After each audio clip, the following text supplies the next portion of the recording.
Pastor Gretchen, and I'm here with your regular-ish update for the construction at Our Redeemer's Lutheran Church. Last week, they poured our accessibility ramp out of new concrete right here in the basement, and then this part where I'm standing will be framed the rest of the way down.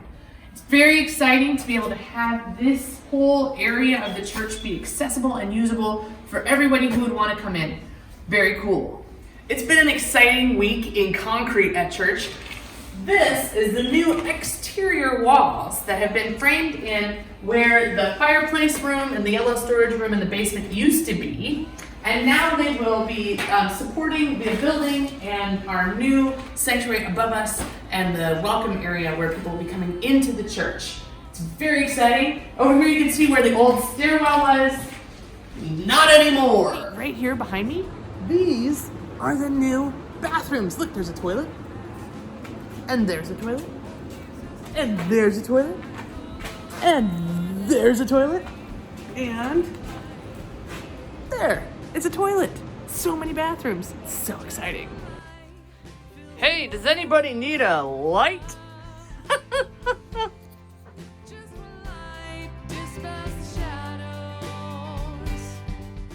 Here we have the architectural ducts that are inspecting the ductwork.